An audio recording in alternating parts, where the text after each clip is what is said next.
봅시다. 라디오와 같이 사랑을 끄고 켤 수 있다면이랑 프란츠 카프카.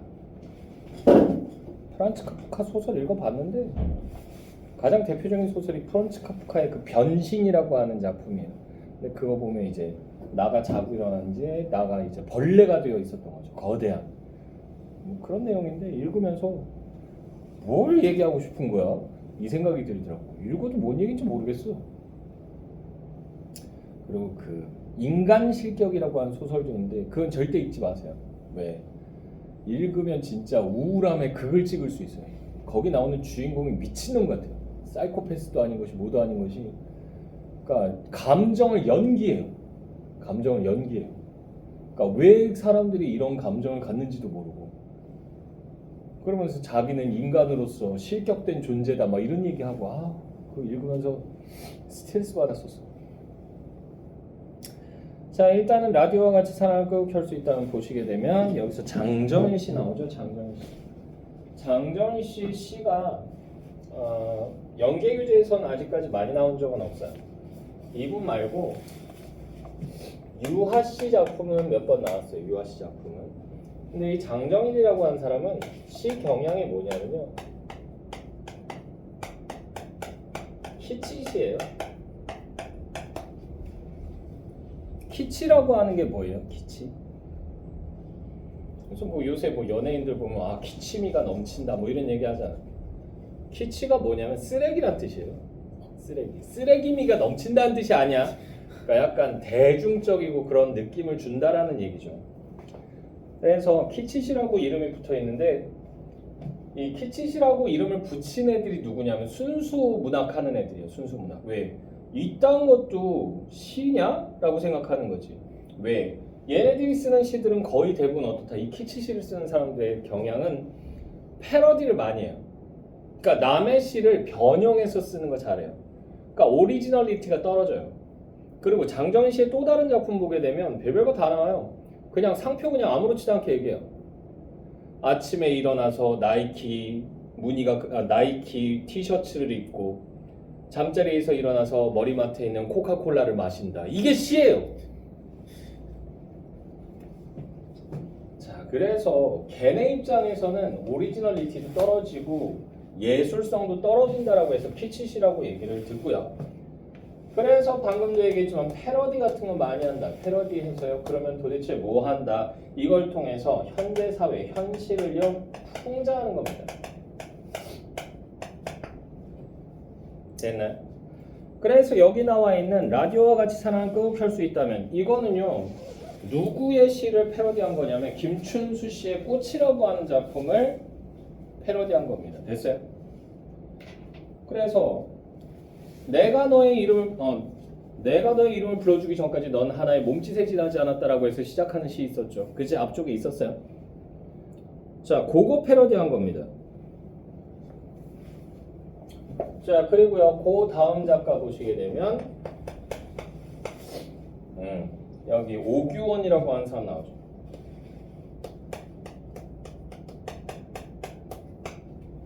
이 사람의 시에서는 뭐를 비판하는 게 나온다? 물신주의를 비판하는.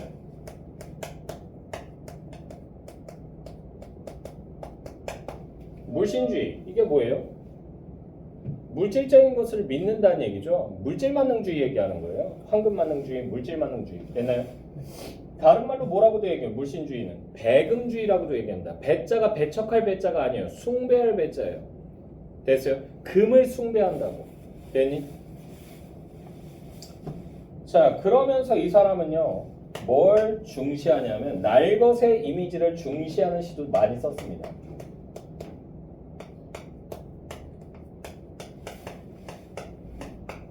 그래서 시 속에서요 그냥 단순하게요 감각의 나열만 일어나고 끝나는 경우도 많아요. 그래서 도대체 이 시에서 뭘 얘기하고 싶은 거야? 이런 느낌을 주기도 합니다. 됐나요? 여기서는 일단 물신주의, 비판하는 게 나와 있죠. 자, 그러면 라디오와 같이 사랑을 끄고 켤 수 있다면 보도록 할까요? 자, 라디오와 같이 사랑을 끄고 켤 수 있다면 내가 단추를 눌러주기 전에는 단추라고 하는 거 요거 네모치시고요. 자, 그래서 이 단추는요, 소통수단, 매개입니다. 소통수단, 매개. 소통의 매개체 또는 소통수단. 자, 그래서 내가 단추를 눌러주기 전에는 눌러주기 여기 줄거고요. 자, 그래서 이 눌러주는 행위는 뭐냐면요, 사랑을 위한 행위입니다. 사랑을 위한 행위. 상대방을 쿡 찔러본 거지. 사랑을 위한 행위. 눌러주기 전에는 그는 다만 하나의 라디오에 지나지 않았다. 라디오라고 하는 거 요거 세모치시고요. 그래서 이거 뭐다? 무의미한 존재였다는 얘기예요. 무의미한 존재. 무의미한 존재. 자, 내가 그의 단추를 눌러주었을 때, 그의 단추를 눌러주었을 때라고 하는 부분 여기 줄거고요. 그래서 이게 사랑을 나누는 행위가 되겠죠. 사랑을 나누는 행위. 상대한테 관심 가져주는 거니까. 사랑을 나누는 행위고요. 그의 단추를 눌러주었을 때 그는 나에게로 와서 전파가 되었다. 전파라고 하는 거 요거 동그라미 치시고요. 그러니까 유의미한 존재라는 얘기죠. 유의미한 존재. 맞잖아. 라디오 채널 내가 돌려서 듣고 싶은데 찾잖아. 그거랑 비슷하다고. 됐나요? 됐어?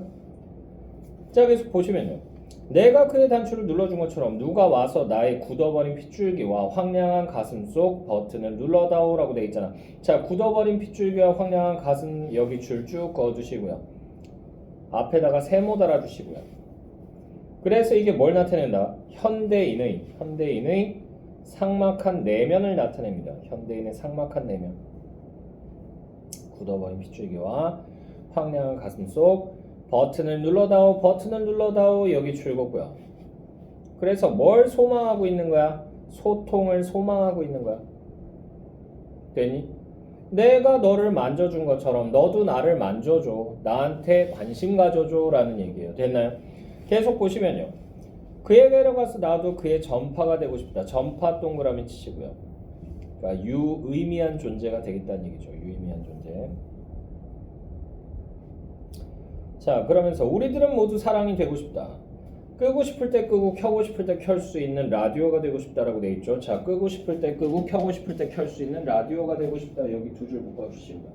여기서는 그래서 뭐가 일어났다? 극적 반전이 일어났다.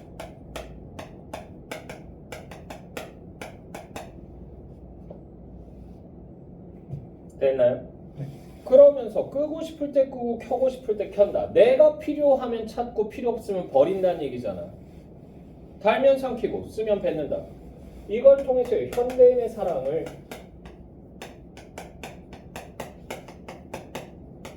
풍자한 거죠. 그죠? 그래서 라디오가 되고 싶다. 라디오라고 하는 거 여기서 세모 치시고요. 라디오는 그래서 어떠한 사랑? 일회적 사랑. 일시적이고 일회적인 사랑을 나타내는 거예요. 필요에 의해서 만나는. 됐나요? 됐죠? 이런 내용이었고요. 그래서 옛날하고 좀 다르더라고. 보면은 요새는 뭐 만난 지 얼마 되지도 않았는데 금방 헤어지고 막.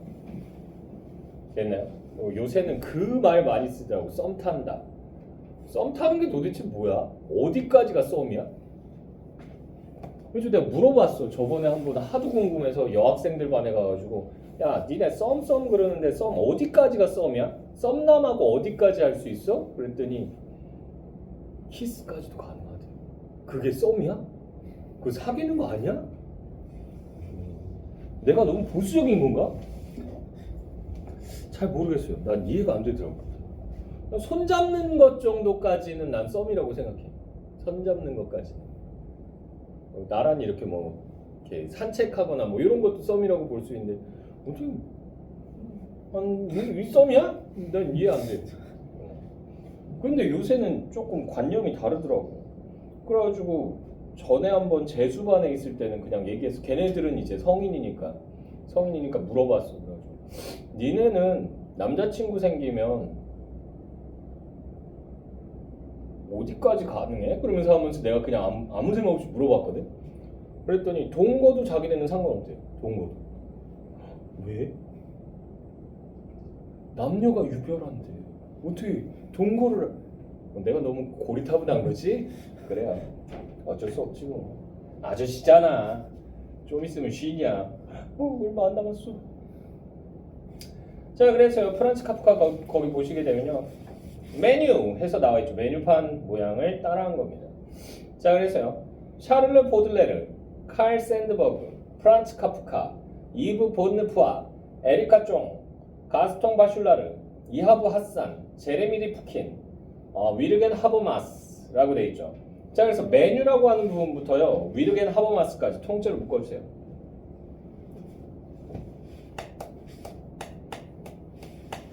이거 메뉴판의 형태를 취하고 있잖아. 그죠? 이런 걸 우리가 뭐라고 얘기한다? 기성품 모방 기법이라고 얘기해요.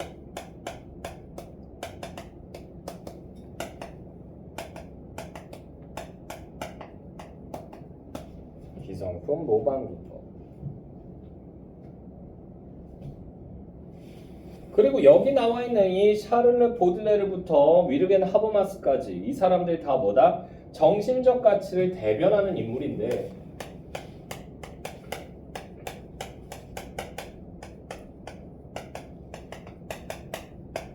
근데 얘네들을 다 뭐예요? 가격으로 나타냈죠. 수치화시켰죠.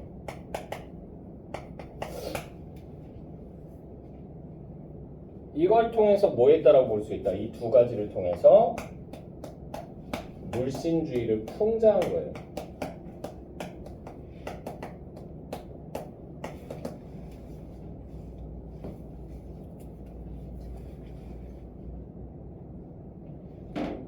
됐나요? 됐어? 생각보다 이런 거 따지는 사람들 많아요. 그래서 만약에 생일 선물 줄 때 생일 선물도 얼마짜리인지 따지는 사람도 있죠. 됐나요? 너무 싫어. 생일 선물은 마음의 정성이잖아. 그냥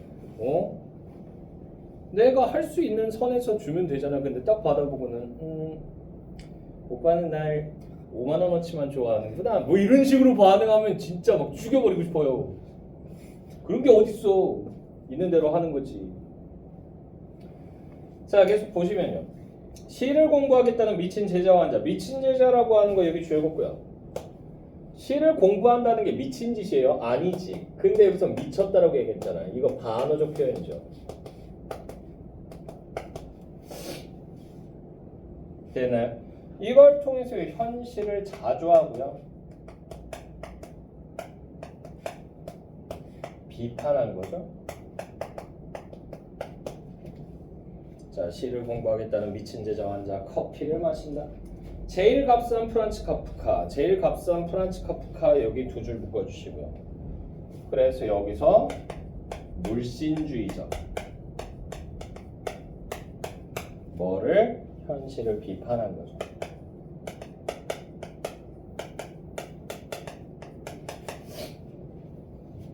됐나요? 별거 없잖아. 순식간에 끝나잖아. 자, 보시면요. 작품 기간 부분 보시게 되면 가시는요. 갈래상으로 차지 서정시 성격은요 비판적 여기 줄글자 비판적 풍자적 여기 줄었고요.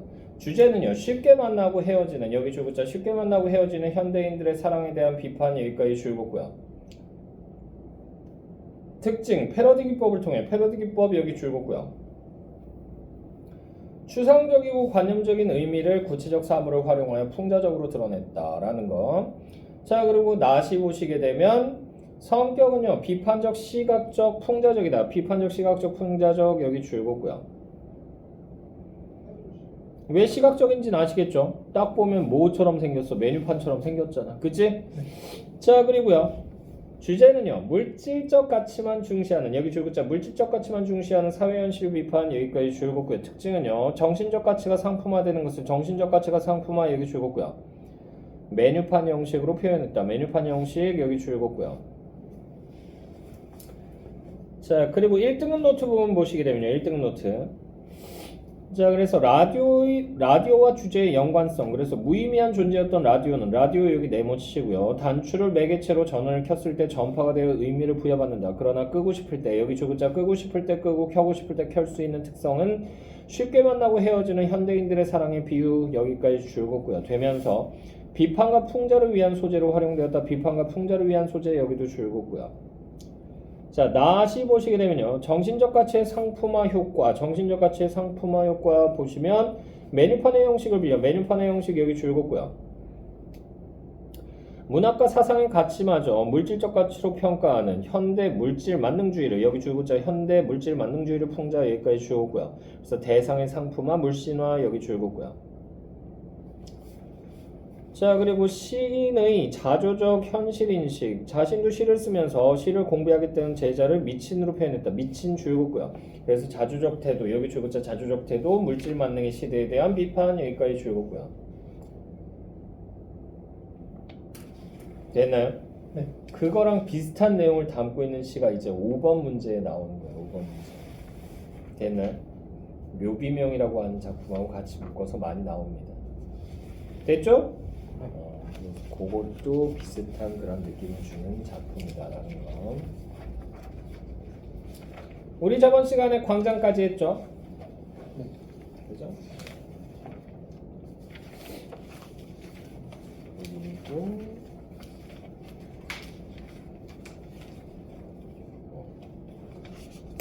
황만근은 이렇게 말했다 같은 경우도 언젠가는 나올 수 있을 텐데 지금 당장은 나오기는 조금 힘들 것 같습니다. 왜냐하면 아직 작가가 어려요. 이렇게 얘기하면 20대? 30대? 이렇게 생각하죠. 문학계에서는요. 어리다는 말 들을 정도면 이제 한 50줄 정도 돼야지 어리다는 소리 들어요. 아직 애기네 요 소리 들어요. 60 정도 돼야지 아, 시 좀 썼구나, 소설 좀 썼구나 요 소리 듣고요. 그리고 이제 70대쯤 돼야지 이제 아, 원로급, 중견 원로급 정도 소리 듣습니다. 80 정도 되면 이제 어우, 원로, 대원로 요 정도까지 됐나요? 아직 애기예요. 그래서 황만근 씨는 아직까지는 나올 가능성이 그렇게 높진 않습니다. 됐나요? 근데 황만근 씨래. 누구야? 이거 쓴 사람. 성석재 씨. 성석재 씨 작품도 황만근은 이렇게 말했다. 교과서에 나와 있었고요. 그리고 저기도 나와요. 저기 수능 연계교재. 수능 연계교재에서도 한 2번 정도 나왔었어요. 됐나요? 그래서 완전 배제를 하기는 힘들지만 아마 수능에서는 당장 나오기는 힘들 작가입니다. 됐나요?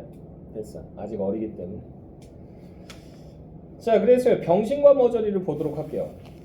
제목 보면 참 좋아해 다들. 병신, 머저리 그러면서 더맨더머 막 이러면서 즐거워해요. 그러지 말라고. 이거 내용 되게 우울해요. 됐나요? 자, 왜 그러냐면 나라고 하는 인물이 나와요. 여기 나라고 하는 인물이 나오는데 한번 그려줄까? 간만에 한번 내가 그림 좀 그려볼게. 원래는 다 그리고 니네 보고 그리라 그러는데 그러면 시간이 너무 많이 가니까 그냥 프리스타일로 그리면서 갈게요. 자, 여기 나라고 하는 인물이 나와요. 나야. 근데 이 나는요 화가이면서 화가예요, 화가. 그래서 집에서 계속 작품 활동을 하는데 발표하거나 뭐 이러진 않아요.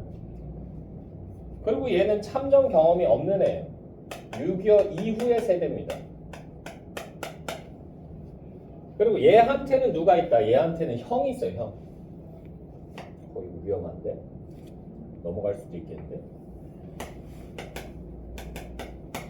근데 이 형은요, 뭐다? 직업이 의사예요. 그리고 6.25 참전 경험이 있어요. 그래서 나는 형이 군대 갔다 오고 나서 형한테 군대 얘기 좀 해달라고 그렇게 조르는데 왜 남자들의 뭐 일종의 뭐 무용담, 로망 뭐 이런 게 있을 수 있잖아. 근데 형은요 엔간에서는 이 뭐야 전쟁터에서 있었던 일이나 이런 것들을 얘기를 잘 안 해. 뭔가 트라우마가 있나 봐. 됐나요? 근데 이때 나라고 하는 애는요 날마다 집에서 그림은 그리는데 제대로 된 영감이 떠오르질 않아서 그림을 잘 못 그리고 있다고. 이게 한번 막히면은 죽을 맛이라고 그러더라고요. 제 친구가 미대에 다녔던 친구가 있어서. 근데 그래서 얘가 하루하루를 무기력하게 지내요. 작품 활동도 제대로 안 해. 돈도 제대로 못 벌어. 됐어요? 나한테는요 애인이 있었어. 저 꼴에 애인도 있어요. 그래서 혜인이라고 하는 여자인데 이 애인의 입장에서는요 나의 모습이 너무나 답답한 거야. 됐어요? 그래서는 얘 기다리다가는 진짜 결혼도 못하고 늙어 죽게 생겼어. 됐어? 이게 6.25 이후의 이야기예요. 됐나요? 그래서 배경이 1960, 70년대예요. 6, 70년대. 됐어요? 60년대 정도라고 생각하시면 돼요. 됐어? 이때 당시에는요 빨리 결혼하는 게 관습적인 거였거든. 됐나요? 그래서 남자들 같은 경우도 군대 갔다 오고 제대하고 이제 뭐 대학교 졸업하면 바로 장가 가는 경우들이 많았고요. 취직 안 하고도. 됐어요? 우리 어머니 같은 경우는 대학교 못 갔다고 그랬잖아. 대학교 안 보내시고 이제 집에서 살림 배우라고 한 다음에 우리 아버지 만나가지고 바로 결혼하시고. 됐나요? 그래서 우리 어머니가 22살인가? 21살인가? 그때 시집 오셨어요. 되게 빨리 오셨죠. 됐나요? 그러니까 이때는 그때 우리 부모님이 결혼할 때가 1970년대예요. 1970년대에도 그렇게 빨리빨리 결혼했었는데 이때는 얼마나 빨리 결혼했겠어. 대학교 졸업하고 좀 있으면 바로 결혼하는 거지.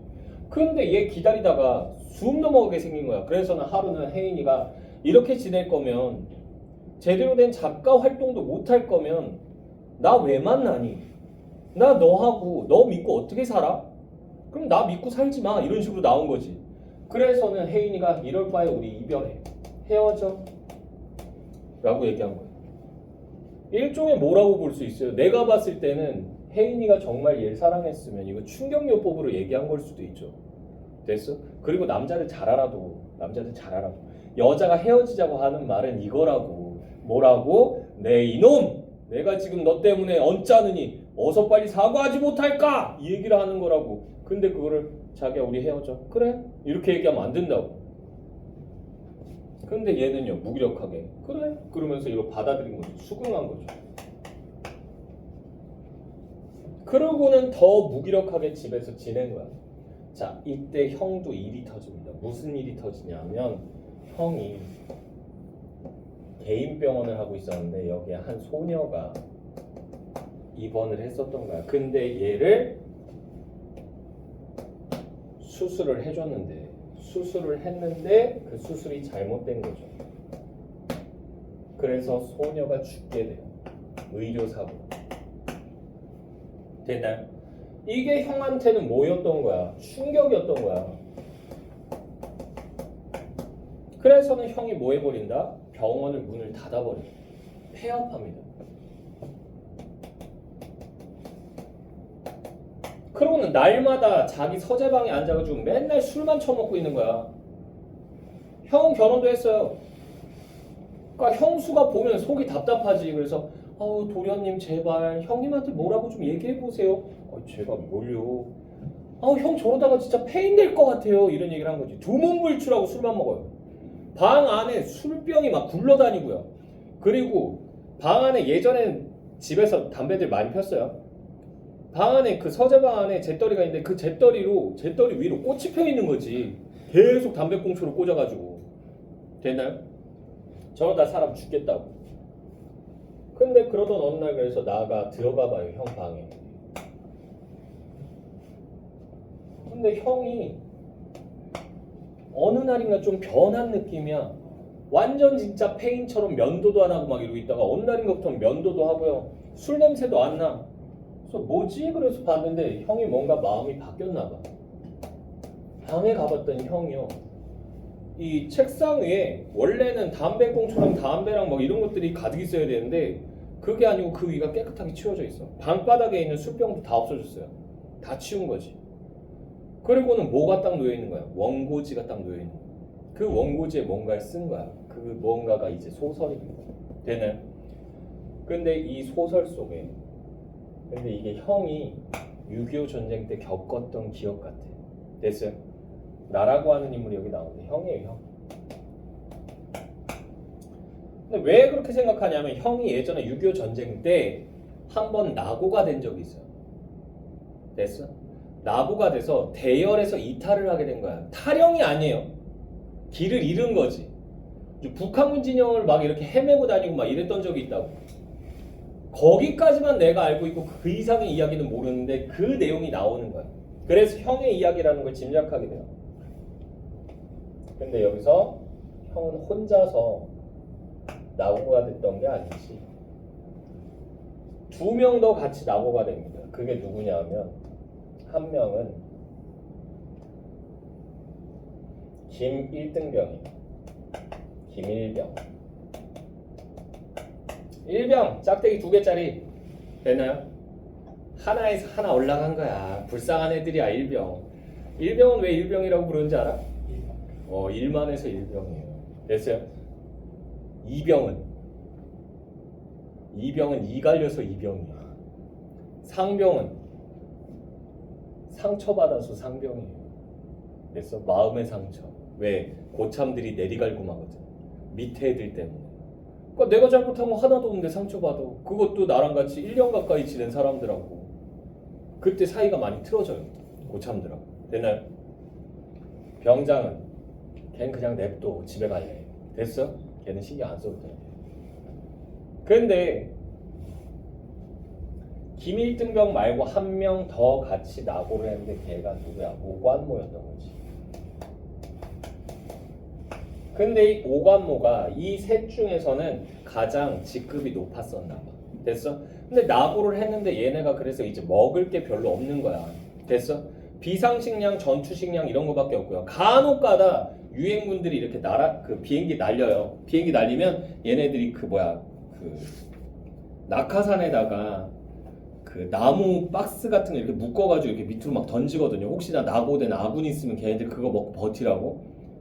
그거 딱 뜯어보면 그 안에 휴지도 있고요. 시레이션 박스도 있어요. 시레이션이 뭐냐면 전투식량. 됐나요? 미군 전투식량 맛있어. 걔네는 시레이션에 스테이크도 나와. 진짜야. 우리나라 것도 요새는 좀 좋아졌대. 그래가지고 이렇게 해가지고 뭐 이렇게 그 박스가 이렇게 있으면 그 밑에 이렇게 고리 같은 게 있대. 그걸 잡고 슥 당기면 그 안에 그 액체 뭐 그런 고체 연료에 불이 붙으면서 불은 아니고 하여튼 얘가 발열을 한대요. 발열하면서 그 음식을 따뜻하게 데워준대. 그래서 따끈하게 먹을 수 있다고 그러더라고. 근데 그래서 이렇게 하늘에서 몇 개 떨어진 그 시레이션 박스 같은 거 그런 것만 지금 주워온 거야. 그걸로 먹으면서 버텨야 돼요. 근데 김일등병은 지금 상태가 어때요? 안 좋아요. 얘 부상 입었어요. 되나요? 그래서 한쪽 팔이 날아간 상태예요. 한쪽 팔이 아예 절단된 상태라고. 됐나요? 그러니까 얘는 전투력을 갖추고 있고 얘도 전투력을 갖추고 있어. 얘는 전투력이 있어 없어? 없죠. 죽어가는 일만 남았어. 됐니? 이 상황이었던 거지. 그러니까 김일등병이 날마다 눈치를 보는 거야. 얘네가 자기를 버리면 어쩌나 됐어? 그렇게 고립돼서 동굴에서 지내고 있었는데 어느 날인가부터 오관모가 식량 그렇게 많지는 않다고 그랬죠. 근데 먹을 만큼은 있어. 오관모가 김일등병을 데리고 동굴 안쪽으로 들어가. 깊숙이.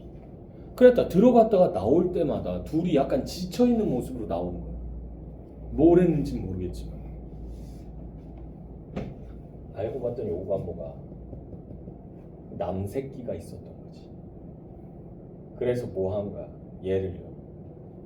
성적 대상으로 삼은 거야.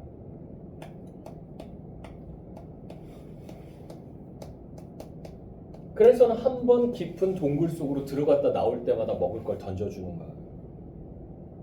수고했다는 듯이 마치 뭘 주듯이 화대를 던져주듯이. 됐어요? 그걸 형은요 대강 짐작하고 있어.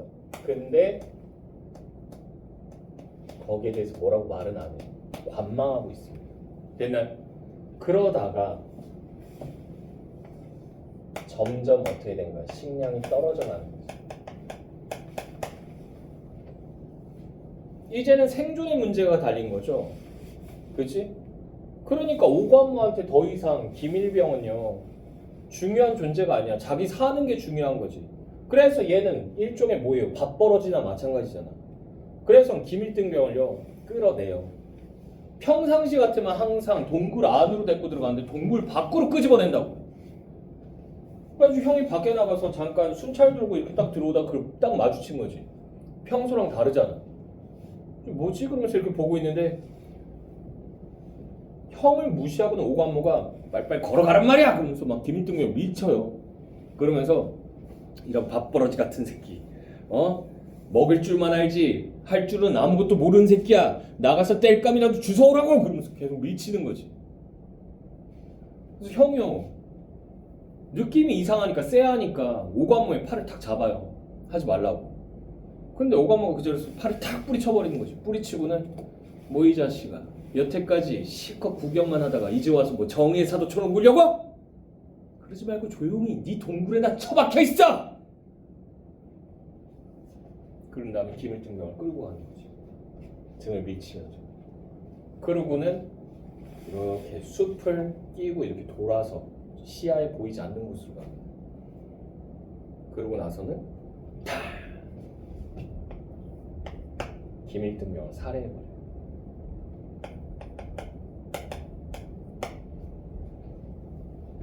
그러면서 오관모가 아무렇지도 않게 쓱 들어오는 거지. 형이 그걸 이렇게 쳐다보고 있으니까 뭘 쳐다보고 있어?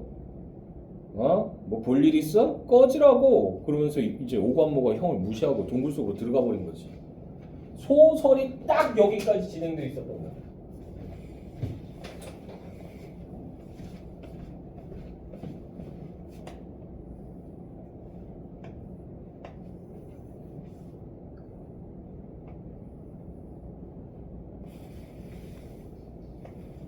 오랜만에 그런데 못 그리겠는데? 정신같이 그리는데? 자, 이 상황이 되고 나서요, 이걸 읽었더니 얘는요, 형이 좀 불쌍해 보이는 거지. 형은 이런 일을 실제로 겪었던 건가? 라는 생각을 하게 된 거야. 그래서 나한테 얘기하기 싫었던 건가? 그리고 이거 내용 지금 어때요? 굉장히 비관적이잖아. 우울하잖아. 그러니까 형이 이러다가 극단적 선택이라도 하면 어떡하지? 그래서 형을 걱정하게 된 거지. 그래서는 뭐예요? 얘가 결말을 바꿉니다. 오관모가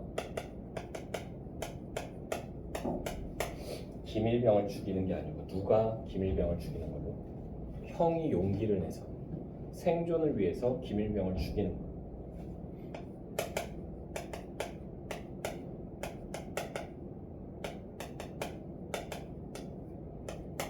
이렇게 고쳐요, 지 마음대로. 되나요? 근데 이때 이제 형이 잠깐 외출을 했다가 돌아왔는데, 돌아오고 나서는 딱 봤는데 자기 책상인데 뭔가 정리가 좀 덜 된 느낌인 거지. 평상시랑 달라. 됐어? 그래서 형이 눈치를 채요. 동생이 들어와서 이걸 읽었다는 사실. 그러고는 급하게 넘겨서 본 거지. 그랬더니 결말이 수정돼 있잖아. 그래서 형이 그걸 읽고는 내용을 다시 한번 재수정. 어떻게? 김을 오관모가 살해하는 거랑 똑같아요. 됐어? 근데 살해하고 돌아오는 오관모를 형이 살해하는 거야. 그러니까 형은 확실하게 이때 이 일에 대해서 죄책감을 가지고 있었던 거야. 김일등병에 대해서. 자기가 좀만 더 용기 있게 나섰다면 이런 일은 없었을 텐데. 됐어요? 근데 이 트라우마가 여기서 소녀가 죽으면서 떠올라 버린 거지. 무기력하게 누군가를 죽게 방치했다라고 생각한 거야. 됐어? 그래서 괴로워했던 거야. 됐니? 자, 그리고 나서요. 그리고 나서 시간이 조금 더 흐릅니다. 조금 더 흐르고 나서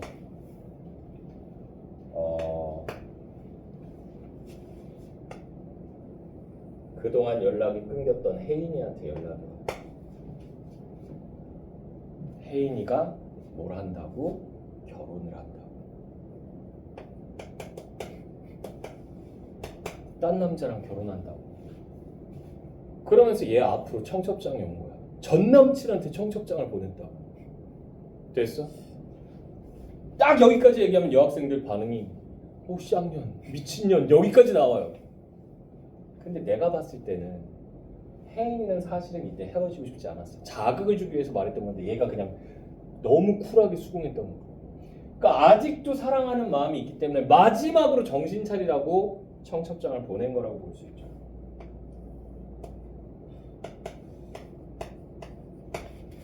근데 얘는 거기에 간다 못 간다? 못 가죠. 어떤 미친놈이 전 여친 거기를 가. 됐나요? 자, 형은요 그 사이에 이때가 결혼 시즌이었나 봐. 결혼식장을 방문을 해요. 혜인이 결혼식장 아니야? 그럼 쟤 진짜 미친 애예요. 전 남친에다가 전 남친 형한테까지 보냈다. 이 미친 진짜 또라이예요. 그냥 생또라이. 결혼식에 갔다가 피로 현장에서 밥을 먹고 있는데 누가 와서 야 오랜만이야 그러면서 누가 등 뒤에서 탁 치는 거지. 아주 형이 누구지? 그런 다음에 딱 돌아보는데 누구였던 거야? 이게 오관모였던 거야. 됐나요? 오하고 제외해야 돼. 근데 오관모가 딱 쳤는데 고개 딱 돌렸는데 자기가 알던 사람이 아니야.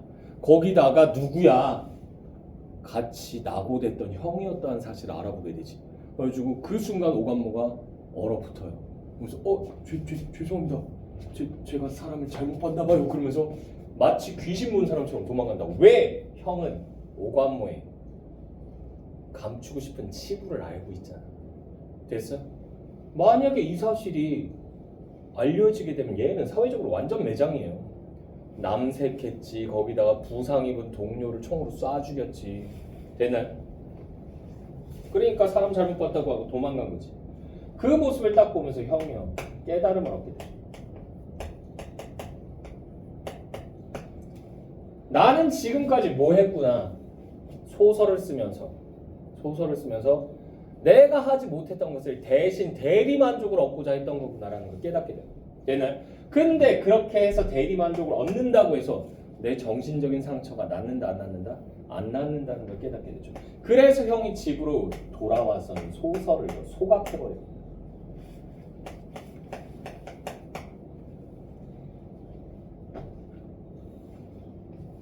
얘는 집에 있는데 얘도 집 밖에 잠깐 나갔다가 들어왔는데 형수가 와가지고는 어떡해요 도련님 형님 좀 말려가요 그러는 거야. 왜?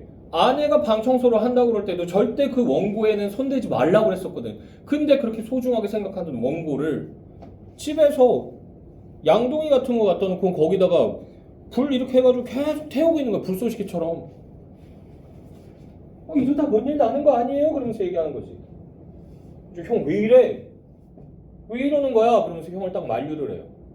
그랬더니 형이 술이 만취한 상태였는데 그 자리에서 손을 탁 뿌리쳐버려요. 네가 놔! 이 참새 가슴 같은 새끼야. 뭐? 너는 불쌍한 김일등병을 죽였어. 그것도 내 손으로 죽게 했다고. 비겁한 자식. 현실도 제대로 보지 못하네. 넌 지금 네 동굴에서 숨어 사는 비겁한 놈이야. 아무것도 할 줄 모르는. 그러니까 혜인이가 떠난 거야. 혜인이가 왜 떠난지 알겠다. 이 무기력하고 할 줄 아는 거라면 하나도 없는 놈아.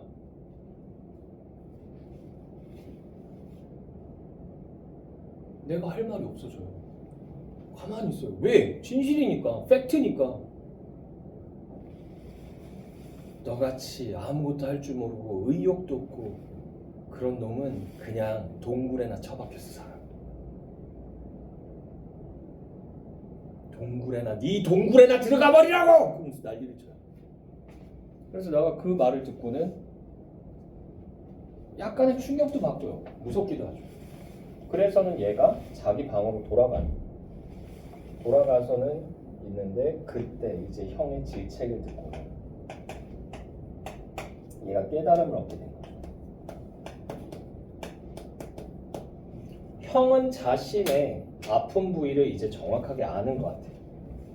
자, 어디가 어떻게 아픈지를 알면요, 사람은요 그 부분을 고칠 가능성이 있을까요, 없을까요? 있겠죠. 되나요?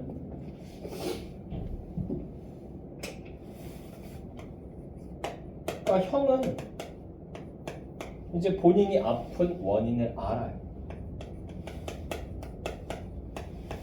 그러니까 이걸 극복할 수 있을 것이다 라고 생각합니다. 됐어? 근데 자신은 지금 왜 내가 이렇게 무기력한지 몰라요. 원인을 알지 못합니다. 그렇기 때문에 극복하지 못할 것이라고 생각하죠. 됐어? 그러면서 이 소설이 끝이 나요. 근데 이건 세대를 지금 나타내는 거야. 얘네는 치열하게 전쟁을 치렀던 6.25 세대고 얘네는 그게 아니야. 1960년대 세대라고. 됐어요? 5.18 민주화 항쟁 그게 끝나고 나서 붕 떠다니는 됐어요? 허공석을 유영하는 것 같은 그런 세대라고. 됐니? 그걸 나타내는 거예요. 무기력한 나라고 하는 인물을 통해서. 됐어? 그래서 형은 뭐예요? 형은 그래서 여기서 병신과 머저리 중에서 뭘까요? 형은 병신이에요. 형은 병신이에요. 자기가 아픈 부위를 알기 때문에 어떻게 거기를 보완해야 될지를 찾아가겠죠. 뭐 다리가 없으면 의족을 찬다든가 팔이 없으면 의수를 찬다든가 뭐 이렇게 하면 되겠지. 근데 동생은 모르잖아. 그러니까 머저리 멍청이라고. 됐나요? 그래서 병신과 머저리가 이런 내용이에요. 이것도 모르고 그냥 보면서 병신과 머저리다 이러고 에라이. 됐나요? 이런 내용입니다. 우울하죠? 좀 많이 우울하죠. 자, 작품 개관 부분 작품 개관 부분 뭔데? 그 본문 좀 볼게요. 그래서 앞부분 줄거리는 여러분들이 읽어보시고요. 자, 나는 관모가 나타날 때까지 관모라고 하는 애 세모 치시고요. 그래서 이게 뭘 나타내냐면 폭력을 나타냅니다. 폭력을 상징합니다. 관모는. 뭐 부당한 폭력 뭐 이렇게 얘기할 수 있겠죠. 자, 나는 관모가 나타날 때까지 동굴을 들락날락하고만 있다. 드디어 관모는 동굴까지 올라왔다. 그의 얼굴이 어둠 속에서 땀에 번들거렸다. 그의 얼굴이 어둠 속에서 땀에 번들거렸다. 여기 줄거고요. 자, 그래서 여기서는 이제 관모의 긴장한 모습이 나타난 거예요. 관모의 긴장한 모습. 그러니까 먹을 게 다 떨어져가고 이제 위기 상황을 이제 맞이하다 보니까 결단을 내린 거죠. 됐어? 자, 계속 보시면요. 그는 대뜸 동강 나간 팔핑계라고 드러누워 처먹고만 있을 테냐고 하며 오늘은 네 놈도 같이 겨울 준비를 해야겠다 면서 김일병을 일으켜 끌고 동굴을 나간다. 내가 불현듯이 관모의 팔을 붙잡는다. 관모가 독살스러운 눈으로 나를 쏘아본다. 나는 아무 말도 못하고 고개를 떨어뜨린다. 넌 구경이나 하고 있어. 타이를 듯 낮게 말하고 관모는 김일병을 앞세우며 산을 내려간다. 말끝에서 나는 이 참새가슴아 하고 말하고 싶어하는 관모의 소리를 들은 것 같았다. 새가슴이란 얘기죠. 자, 그래서 뜻밖의 기동을 해서 발걸음이 침착하게 걷고 있는 김일병은 단 한 번 길을 내려가면서 나를 돌아본다. 그러나 그 눈에는 아무것도 찾아볼 수가 없다. 둘은 눈길에 검은 발자국을 내며 골짜기로 내려갔다. 그러고 나서 총소리가 나는 거죠. 됐나요? 자, 그래서 여기 기억 부분 있죠? 빨간 가루로 묶여있는 거기 기억 부분, 방금 읽은 부분까지 처음 부분부터. 자, 이게 소설 속의 이야기입니다. 소설 속 이야기. 됐나요? 됐죠? 계속 보시면 그러나서 병신 새끼. 이제 형이 오관문 보고 나서 집에 돌아오면서 깨달음을 얻고 나서는 이제 깨닫고 나서는 그 소설을 소각하면서 지금 얘기하는 거예요. 병신 새끼. 이번엔 형이 손으로는 연신 원고를 찢어 불에 넣으면서도 눈은 내 쪽에 주며 분명히 말했다. 자, 그래서요, 얘는요, 액자의 내부와 외부를 연결하는 매개체입니다. 액자의 내부와 외부를 연결하는 매개체. 그러니까 간단히 연결의 매개체라고 보시면 되겠고요.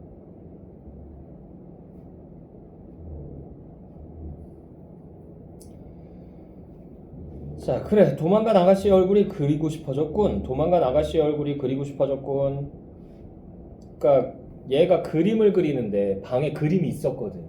그 그림에 사람 얼굴에 윤곽만 그려놨어요. 윤곽하고 머리카락 이렇게 내려가는 거하고 귀하고 여기까지만 그려놓고 얼굴을 제대로 못 그리겠는 거야. 왜? 뭘 그려야 될지 모르겠어서.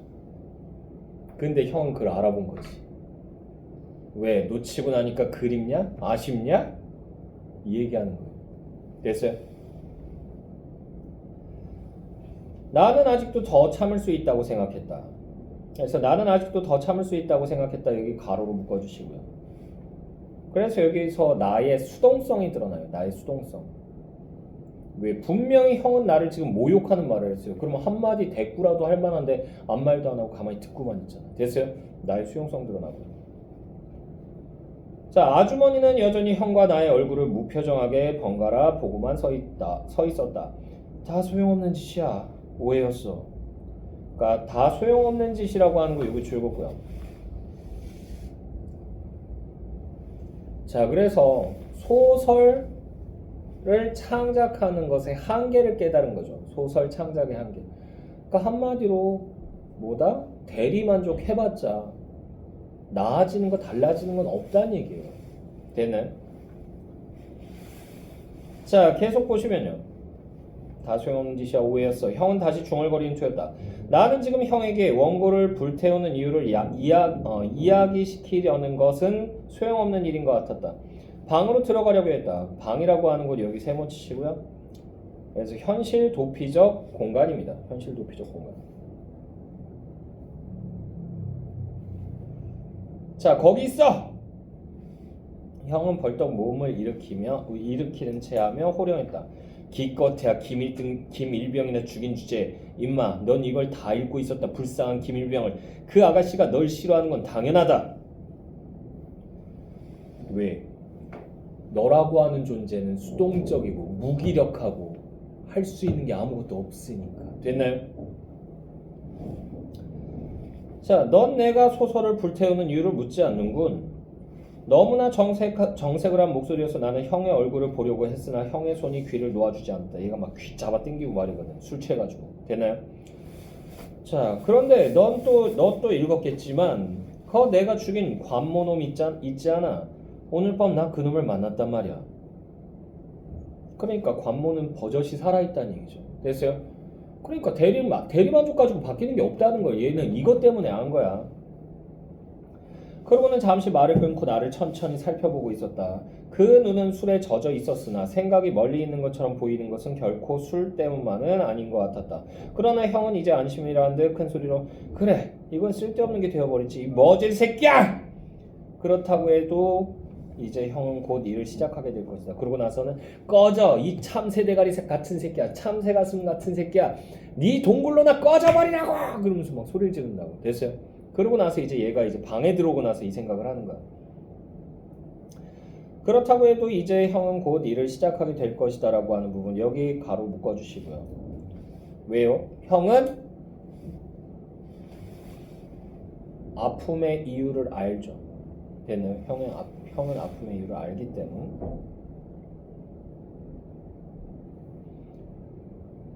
자, 형은 자기를 솔직하게 시인할 용기를 가지고 마지막에는 관모의 출현이 착각이든 아니든 사실로서 오는 것에 보다 순종하여 관념을 파괴해버릴 수 있는 힘이 있었다. 무엇보다도 형은 그 아픈 것을 알고 있었으니까. 어쨌든 형을 지금까지 지켜봐온 그 아픈 관념의 성은 무너지고 말았지만 그만한 용기는 계속해서 형에게 메스를 휘두르게 할 것이다. 그것은 무서운 창조력일 수도 있었다. 그러나 나는 멍하니 드러누워 생각을 모으려고 애를 썼다. 나의 아픔은 어디서 온 것인가? 해인의 말처럼 형은 유교의 전상자이지만 그러니까 유교로 인해서 상처받은 사람이란 얘기예요. 아픔만이 있고 아픔이 오는 곳이 없는 나의 환부는 자 어디인가? 해인은 아픔이 오는 곳이 없으면 아픔도 없어야 할 것처럼 말했지만 그렇다면 지금 나는 엄살을 부리고 있다는 것인가? 나의 일은 그 나의 화폭은 자 그래서 화폭이라고 하는 거 이거 즐겁고요. 그래서 얘는 소설과 대비됩니다. 이것도 역시 뭐다? 현실 극복의 매개체였는데 형은 소설을 쓰고 오감모를 만나면서 소설이 쓸모가 없는 것이라는 걸 깨닫고 이걸 계기로 해서 뭐 하는 거예요? 현실을 극복하게 되죠. 근데 얘는 현실 극복의 매개체로서 그림을 선택은 했는데 그 그림을 완성도 못하고 있는 거잖아. 그지? 그래서 여기서 나는 현실 극복을 실패하게 된다는 걸 나타내는 거예요. 그래서 화폭은 깨진 거울처럼 산산조각이 나 있었다. 그것을 다시 시작하기 위하여 나는 지금까지보다 더 많은 시간을 망설이며 허비해야 할는지도 모른다. 어쩌면 그것은 나의 힘으로는 영영 찾아내지 못하고 말 얼굴 읽는지도 모르리이다. 여기서 얼굴 줄거고요. 그래서 이게 아픔의 실체입니다. 아픔의 실체.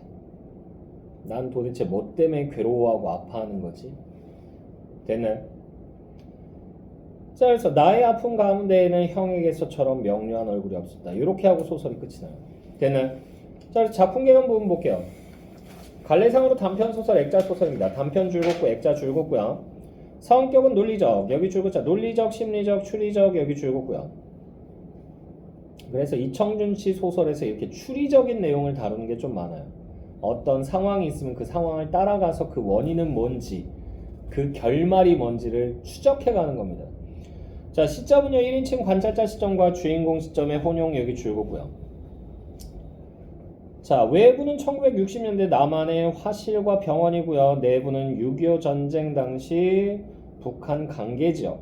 그리고 주제는요 삶의 방식이 다른 여기 줄거자 삶의 방식이 다른 두 형제의 아픔과 그 극복 의지 여기 줄거고요. 이야기 안에 또 다른 이야기가 있는 액자식 구성, 액자식 구성도 줄겁고요. 원인을 추적해가면서 사건의 전말을 서서히 밝히는 추리적 방식 여기 줄겁고요. 자, 제목 병신과 머저리의 의미에서 나와 있죠. 1960년대 여기 줄겁자 1960년대의 정신적 방황을 거듭하는 지식인들의 모습 여기까지 줄겁고요. 이것을 지칭한다. 그래서 병신 여기 동그라미 치시고요. 6.25라는 전쟁 체험으로 인해 여기 줄거자 전쟁 체험으로 인해 실존적 방황 여기까지 줄거고요. 을 하는 존재이며 머저리 동그라미 치시고요. 구체적 체험에 근거하지 않은 관념적 혼동을 보이는 여기 줄거자 관념적 혼동을 보이는 4.19 세대 여기까지 줄거고요. 얘네들을 지칭한다. 자, 그리고 소설 쓰기와 태우기의 의미 쓰기는요 쓰기 줄거고요. 기억하기 싫은 전쟁의 상처를 여기 줄거자 전쟁의 상처를 극복하기 위하여 소설을 씀 여기까지 줄거고요. 태우기 여기 줄겁고요. 소설 속에서 죽인 관모를 현실에서 우연히 목격하게 됨으로써 소설 속 결말이 여기 줄겁자 소설 속 결말이 부질없다고 느끼게 되어 원고를 불태움 여기까지 줄겁고요. 자, 형과 나의 현실 대응 태도 나는요 나 세모 치시고요. 김일병을 죽이는 것으로 소설의 결말을 맺지만 형은 형 동그라미 치시고요. 김일병을 괴롭혀왔던 오관모를 죽이는 것으로 결말을 맺었다. 나는 여기 줄거자 나는 소극적 대응 태도를 보이나 형은 불의에 대항하는 태도 여기까지 줄거고요. 액자식 구성 방식 처음과 끝부분에 외부 이야기를 배치하고 중간에 내부 이야기를 배치하는 일반적인 액자식 구성 방식과 달리 형이 소설을 쓰면서 자신의 아픔을 극복하는 방식을 취함으로써 외부 이야기와 내부 이야기를 동시에 진행시킬 수 있음. 그래서 주인공의 여기 줄거자 주인공의 고통과 그 극복 과정을 입체적으로 형상화 여기까지 줄거고요. 왔다 갔다 한다는 얘기야. 됐나요? 자, 이렇게 됐고요. 병신과 머저리 풀어보시고 그러고 나서 사평력은 재미없어서 하기 싫은데 사평력은 좀 많이 재미없는데 해줘? 해줄까?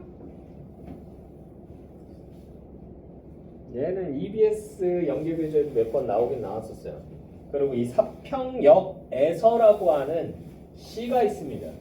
그 시에서 영감을 얻어서 사를 붙여서 쓴 게 이 사평역이에요. 됐나요?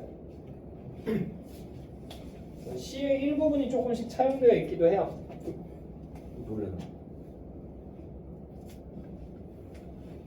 야, 이 실장님이 서프라이즈를 준비하셨네. 심장이 떨어지는 줄 알았어.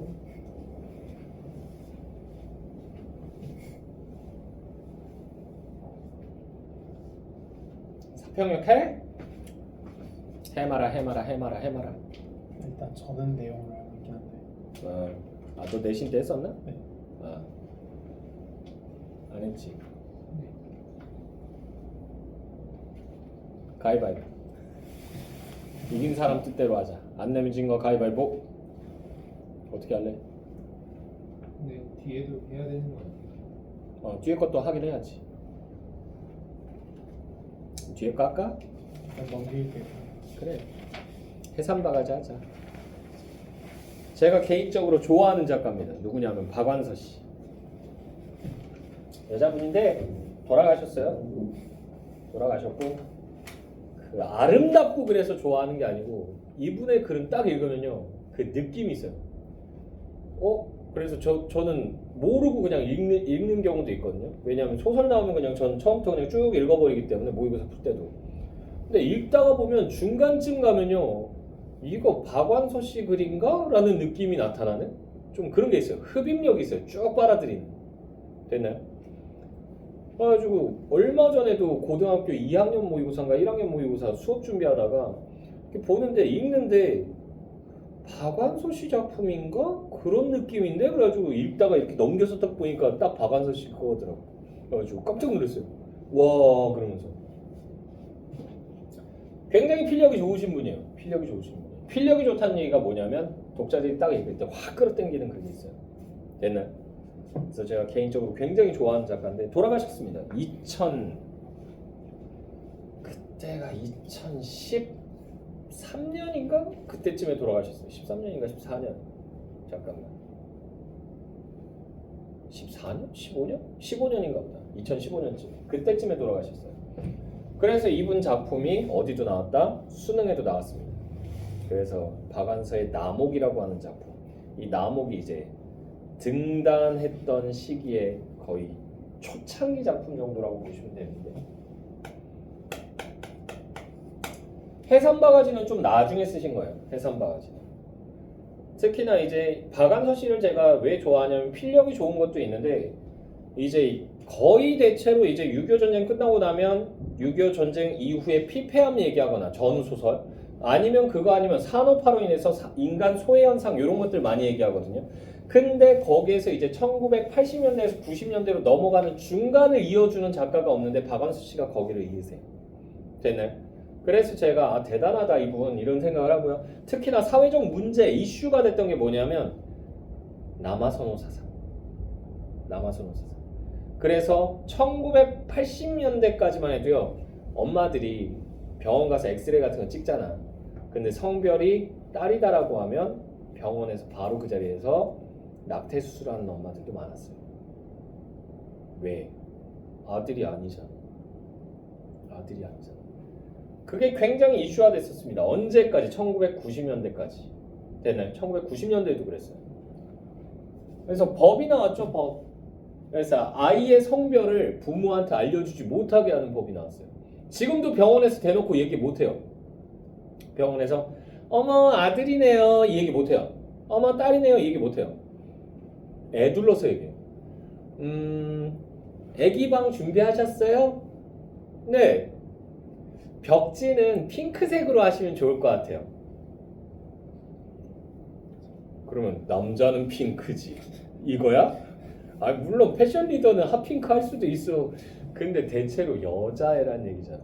우리 딸 태어날 때 프로브로 이제 5개월 되면 이제 보면은 보이거든요. 성별이. 근데 이제 딸인 거야. 그러니까 우리 와이프는 근데 긴장해가지고 딸인지 아들인지 막 시쿵시쿵 해가지고 이러고 있는 거야. 난 그냥 딸일 것 같은데 딸이었으면 좋겠다 이 생각을 하고 그냥 있었거든. 딱 했는데 핑크색이었으면 좋겠어요 그러는데 못 알아듣는 거야 우리 와이프가. 네 뭐라고요? 그러는데 이러고 있는데 그 사람도 당황한 거야. 이렇게까지 못 알아듣는다고? 그래가지고 이러고 있다가 애기 선물은 바비 인형이나 이런 것들 사주면 좋을 것 같아요. 인형의 집 이런 거? 근데 긴장해서 못 알아듣더라고. 그래가지고 내가 귀에다 대고 딸이라고 딸 그랬더니 얘가 그제서야 그러더라고. 여자들이 더 심해 남자들보다. 나는 딸 태어났으면 좋겠는데 우리 와이프는 아들 아니라고 아쉬워하더라고. 여자들이 더 그래. 됐어? 그리고 둘째 이제 딱 가졌을 때 그때는 아들일 것 같았어. 느낌이 그냥 왠지 아들 느낌이었어. 맞추는 걸 잘하시네. 나 쇼미 잘 맞췄어. 아주 이거 풀업으로 딱 해봤는데 이놈의 새끼가 안 보여주고 자꾸 몸을 뒤척뒤척거려가지고 처음에 한참 헤맸어. 그러다가 이제 한참 보다 보니까 이제 애기 장난감 로봇 사주시면 좋을 것 같아요. 그러면서 얘기하더라고. 아들이구나. 우리 와이프가 또 이러고 쳐다보고 있길래 아들. 그랬더니 얘가 더 좋아하더라고 지가.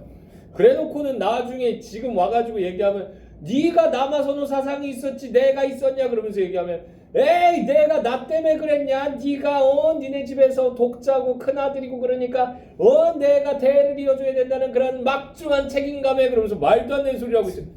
웃기지도 않아. 나 한 번도 아들 낳아달라고 얘기해본 적 없어요. 애는 나오면 낳는 거지 뭐.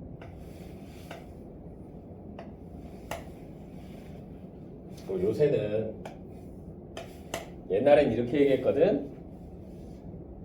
딸 둘 나오면 빵점짜리 아빠, 아들 하나 딸 하나 나오면 50점짜리 아빠, 아들 둘 나오면 100점짜리 아빠 이렇게 얘기했거든요. 요새는 아들 둘 나오면 100점짜리 아빠, 아들 하나 딸 하나 나오면 200점짜리 아빠, 딸 둘 나오면 400점짜리 아빠입니다. 됐나요? 200점 됐어. 그런데 이제 친구가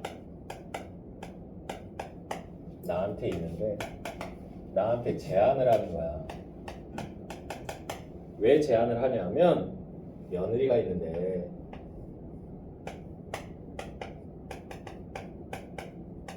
며느리가 지금 출산을 한 거야. 출산을 했는데 혼자 가기가 싫대. 그래서 왜지? 그랬는데 일단 같이 가자 그래서 축하도 해줄 겸해서 그냥 가요. 순수한 마음으로.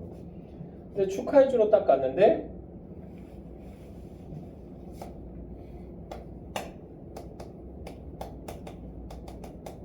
며느리가 딸을 낳았던 거지.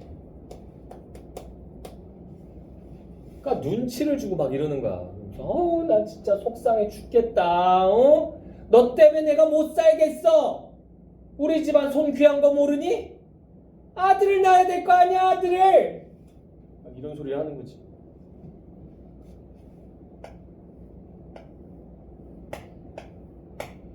근데 이 상황에서 속을 또 뒤집는 사람이 있어. 며느리는 그래서 죄인처럼 죄송합니다 어머니 그러면서 막 고개 숙이고 있는데 애기 낳고 나면 이제 1인실 안 써요. 요새는 뭐 1인실 분만실 그런 데 들어가서 그냥 애기 낳고 이제 가족들이 다 같이 들어가서 다 같이는 아니야. 남편만 들어가서 이제 가위 들고 있다가 탯줄 커팅하고 그리고 이제 쫓겨나요. 쫓겨나서 밖에 있다 보면 이제 그 뒤처리 다 하고 나서 애기는 이제 신생아실 가고 이제 산모는 이제 6인실로 넘어가거든. 6인실 넓은 그런 데 가요. 근데 다른 산모가 옆에 있는데 이 산모는 뭘 낳았던 거야? 아들을 낳았던 거지. 아들을 낳고는 됐어? 그러고는 병문안 온 친지가 있는데 이 친지하고 얘기를 하는데 일부러 들으라는 듯이 얘기를 하는 거지. 뭐라고? 아들 낳고 먹는 미역국이 정말 맛있다. 다네 달아. 막 이러면서 막 얘기하는 거 들으라는 듯이. 그러니까 이 얘기를 들으면서 며느리가 더 죄책감을 느끼는 거야. 시어머니는 내가 못 살아. 막 계속 이러고 있고. 그러면서 친구가 나한테 자꾸 속상하다고 계속 얘기를 하고.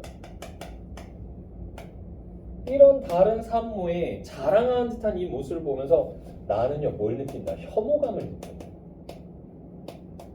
어떻게 사람이라고 하는 존재가 태어났는데 아이가 태어났는데 그걸 비교할 수가 있어. 아이의 목숨을.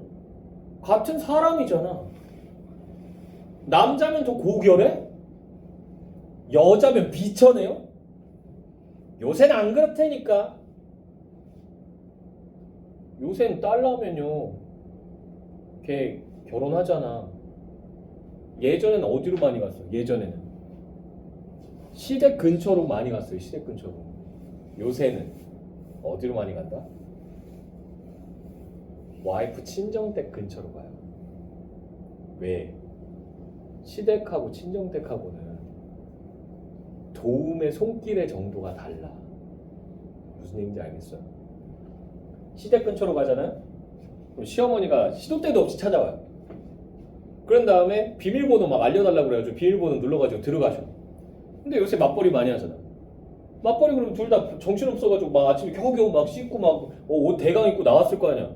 설거지거리도 가득 쌓여있고 냉장고 텅텅 비어있고 옷 막 여기저기 막 널려있고 시어머니 딱 들어오면요 그거 보는 순간 눈깔 확 뒤집어져요. 귀한 아들 보내놨더니 이런 쓰레기통에서 살게 해?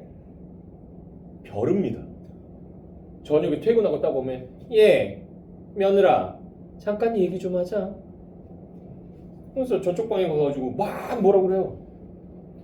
너는 너 때문에 지금 우리 귀한 아들 쫄쫄 굶어서 지금 얼굴이 반쪽이 됐잖아. 냉장고 안에 먹을 게 뭐가 있니?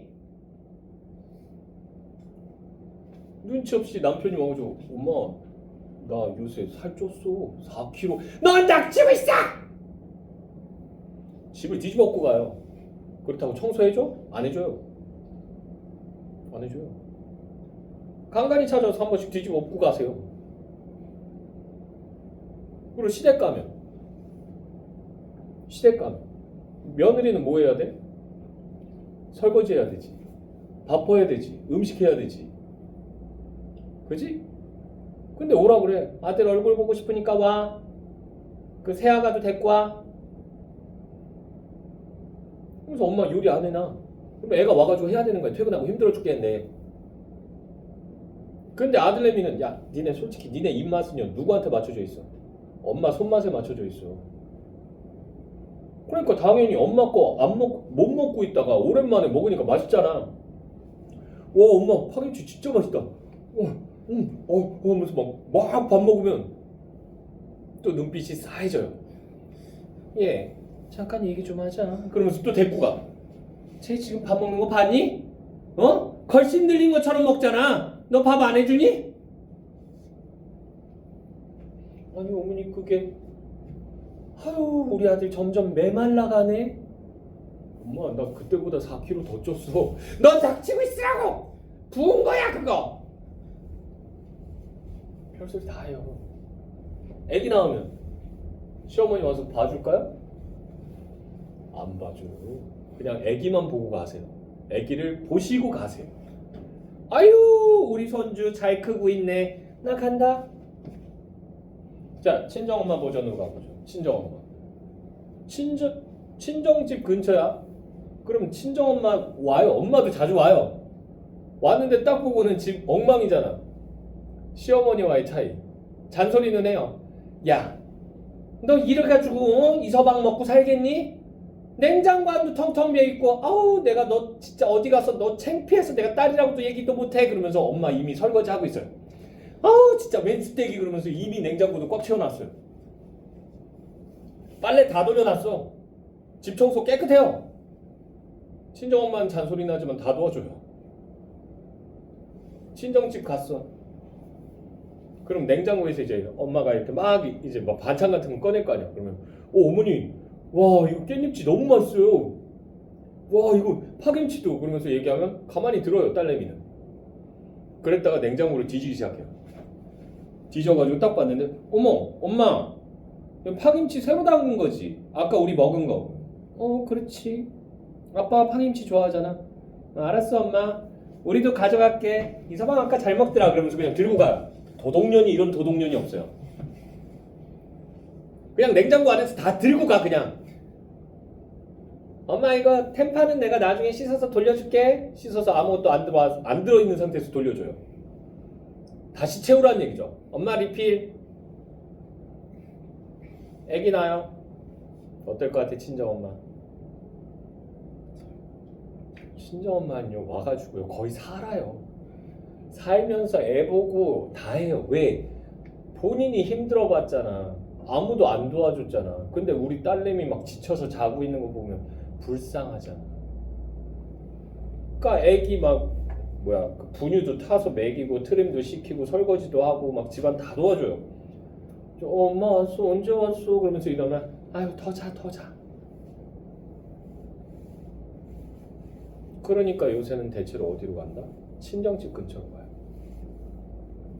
근데 너네는 그러면 우리 본가 근처로 가자 라고 얘기할 수 있는 근거가 있어요? 있어? 주장할 수 있는 논거가 있어? 없지. 이렇게까지 얘기하면 더 이상 할 말 없어요. 됐나요? 요새는 딸이 왔다야. 알았어? 자, 그래서 혐오감을 느껴서 막 속에서 막 오바이트가 올라올 것 같은 거야. 도저히 못 참겠어가지고 여기를 빠져나옵니다. 그래서 병실을 빠져나와서 어디로 가냐면 그 벤치, 병원 벤치로 가서 앉아요. 앉은 다음에 이제 회상 장면으로 들어가죠. 도대체 사람들은 왜 그렇게 아들아들 하는 걸까? 나 때는 어땠었나? 라고 해서 회상을 합니다. 회상을 하는데 나라고 하는 사람이요. 이제 시집을 온 거야. 너무 길게 잡았다.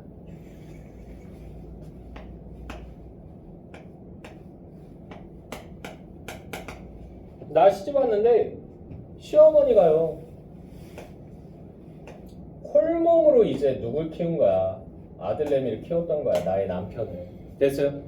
그러니까 뭐 잘난 집안이라고 우리 집이 너한테 이거 해내라 저거 해내라 하겠니? 신경 쓰지 말고 너네 둘이서 행복하게만 살아줘. 이렇게 얘기했던 거예요. 됐어? 그래서 나한테 한 번도 시집살이를 시켜본 적이 없어요. 됐어? 근데 그러다가 그렇게 생활을 하다가 시어머니가 나이가 많이 드시니까 이제 뭐가 걸린 거야? 뭐 걸려요? 나이 많이 들면? 그렇죠. 치매가 오죠. 치매 오면 사람 못 알아봐요. 알아봤다 못 알아봤다 그래요. 되는. 그게 점점 더 심해져요. 점점 더 심해져요. 그리고 치매 증상이 딱 오면 이 사람은요 거의 대체로 언제로 돌아간다? 가장 자기가 행복했던 때로 돌아가요. 가장 자기가 행복했던 때. 나는 그걸 누굴 통해서 봤냐면 큰 외숙모를 통해서. 큰 외숙모가 치매가 오셨는데 치매 증상이 나타날 때마다 그 집에 이제 아들이 있거든. 외사촌형.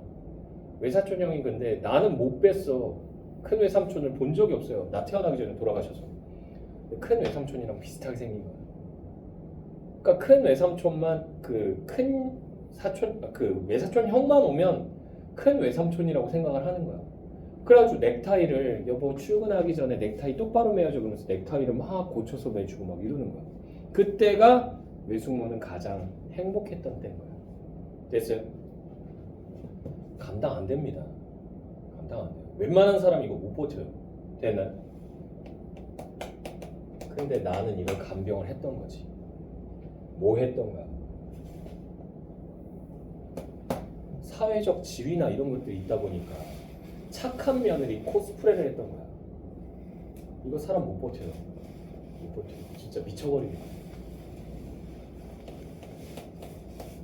그러니까 위선을 떨었던 거야. 간병했던 것 자체가 위선이에요. 그러다 보니까 하루하루 지나는데 얘가 이제 못 버티는 상태가 된 거지. 그래서 정신증 약을 먹어요.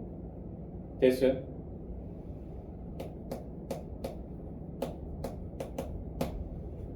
그래서 가족들도요 이 모습을 지켜보고 있는데 이러다가 어머니 돌아가시기 전에 아니 할머니 돌아가시기 전에 당신이 먼저 미치겠어. 엄마가 먼저 미치겠어. 이런 얘기를 하는 거지. 정신분열 오기 직전이에요. 그래서 가족들이요. 그러지 말고 요새 특히나 자식들이 되나요? 그러니까 나의 남편은요 자기 엄마니까 그런 말 안 해. 근데 얘네는 자식들은요 나의 자식들은 할머니니까 아무렇지도 않게 말하는 거야. 뭐 하자고. 할머니 요양병원 보내자고 권유를 하는 거죠. 그래서 버티다가 내가 못 버텨서 결국은 수용시설을 물색을 한 거야.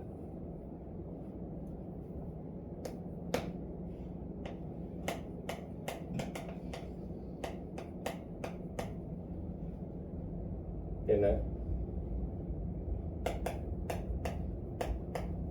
그래도 좋은 곳에 보내드리고 싶으니까.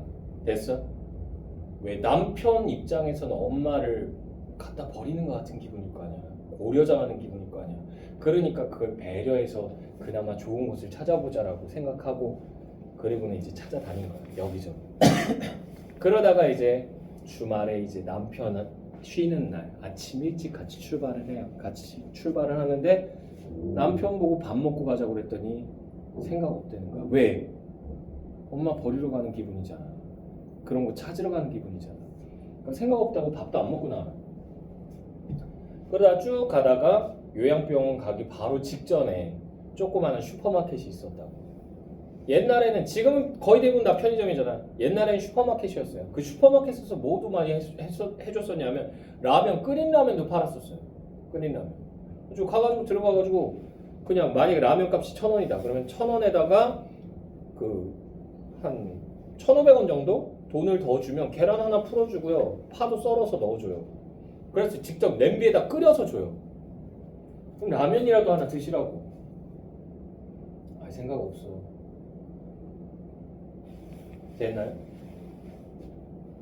그러고는 이러고 있는데 남편이 그냥 나 막걸리나 하나 마실래? 그래가지고 막걸리 한 병을 가져와요. 그러다 막걸리를 따가지고 이렇게 꼴꼴꼴 따라서 그냥 깡 막걸리를 마시고 있는데 그 모습을 보다가 아내가 이렇게 길 건너편을 본 거야. 근데 건너편에 초가집이 있는 거야. 이게 시절이 배경이 1980년대 90년대인데 진짜 깡촌이었던 거야. 됐어요? 슬레이트 지붕 같은 거 있거나 아니면은 그 초가집 같은 거 있거나 그 위에 뭐가 열려 있었던 거야? 박이 열려 있었던 거지. 됐어? 근데 그 박을 딱 보는 순간 아내가 나도 모르게 어우 저 박 참 실하다. 저거 해산바가지 하면 좋겠네 라고 얘기해요.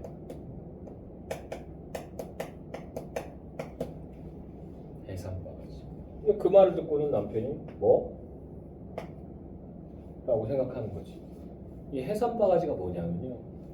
옛날에는 이제 산모들이 애기 낳잖아. 애기 낳으면 그 애기 낳고 나서 몸조리 해야 되잖아. 몸조리 할 때 쌀을 씻고 미역을 불리고 미역을 씻는 데 쓰는 전용 바가지가 있어요. 그걸 해산바가지라고 해요. 됐나요? 해산하고 나서 쓰는. 됐어요? 몸조리 할 때 쓰는 바가지라고 해서.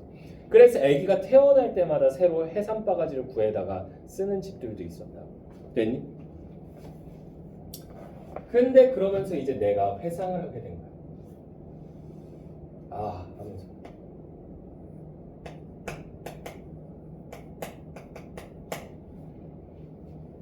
그래서 예전에 내가 아이를 낳았을 때를 떠올리게 돼.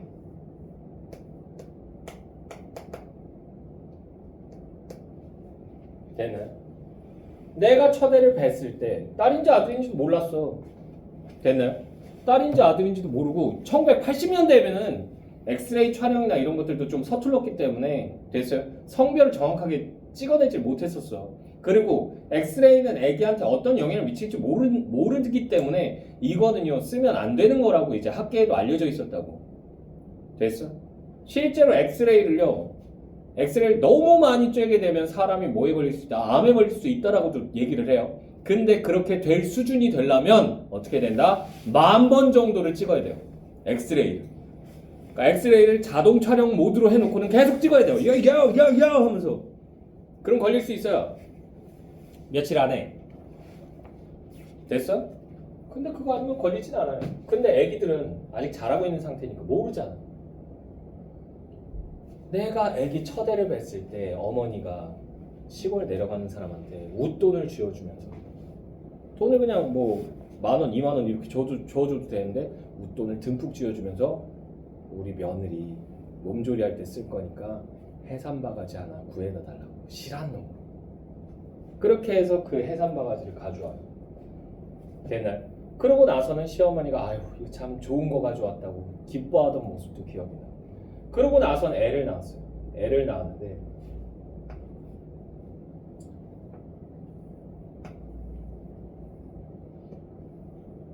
여기 1980년대 배경이라고 했죠.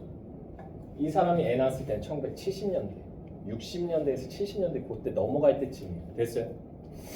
자, 근데 여기서 시어머니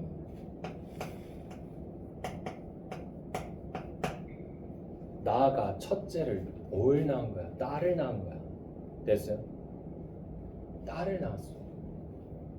그래서 시어머니한테 볼나 쳐는 거야. 왜? 시어머니의 아들은 뭐다? 외아들이에요. 외동아들. 손이 귀한 집이라고. 그러니까 아들을 낳아드렸어야 되는데 이 생각을 해서 시어머니 얼굴도 제대로 못 봐요. 근데 시어머니는 거기에 대해서 잔소리 한다 안 한다? 안 해요. 안 하고는 지극정성으로 뭐 한 거야?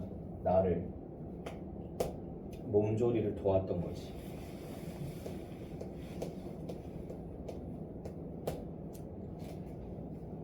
자, 그러고 나서 이제 둘째를 또 임신해요. 둘째를 낳았어. 근데 또 딸이야.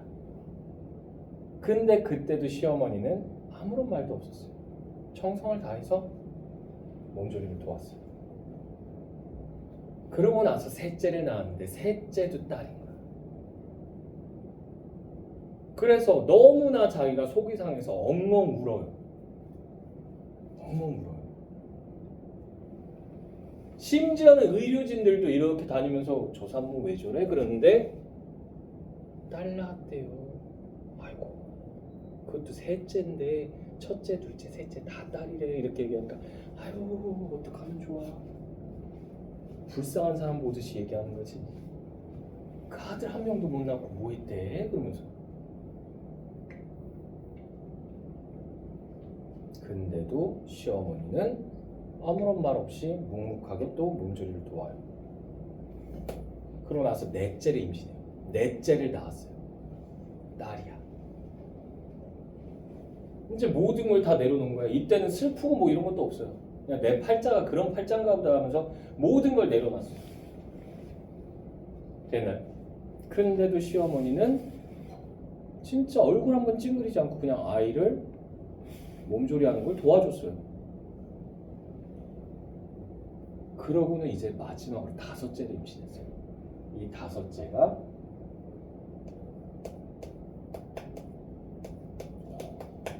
아들이었던 거지. 근데 시어머니는요, 아들 낳았다고 해서 더 극진한 거 없었어요. 딸 낳았을 때랑 똑같이 몸조리를 도와준 거예요. 차별이 없었어. 왜? 시어머니한테는 얘네 다 뭐예요? 귀한 내 자식인 거야. 됐어? 그랬던 시어머니였다고 그걸 떠올린 거죠.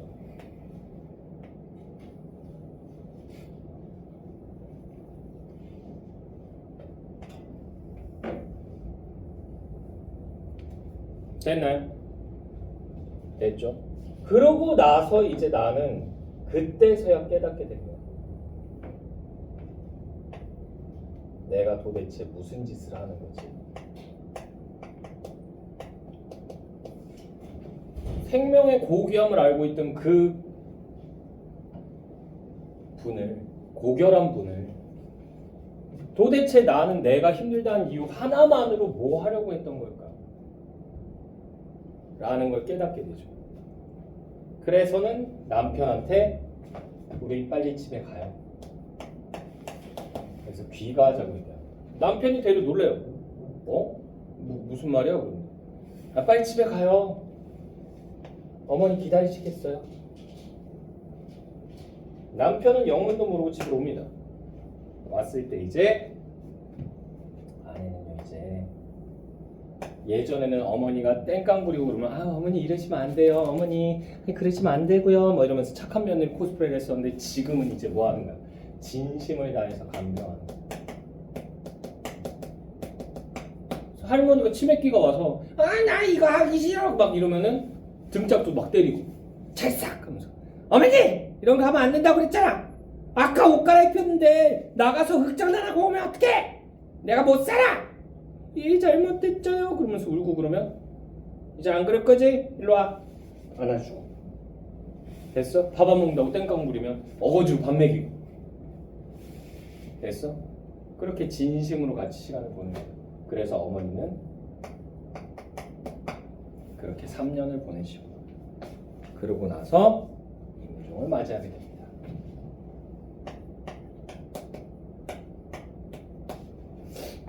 이게 그래서 얘는 액자가 개죠? 이중액자예요, 이중액자.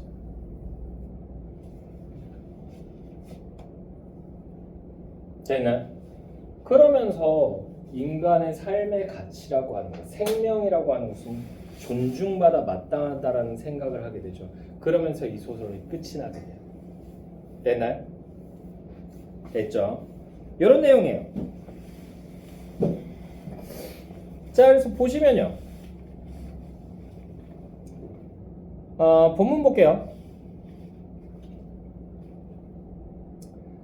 자, 내가 처대를 뱄을 때 여기 줄거고요.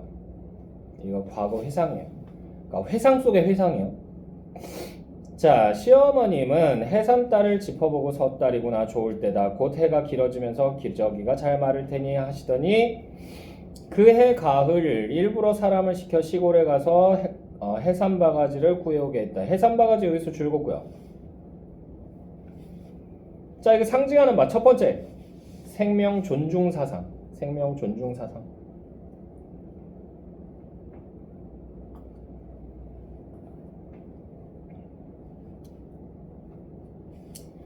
두 번째는 갈등 해소의 계기입니다. 갈등 해소의 계기.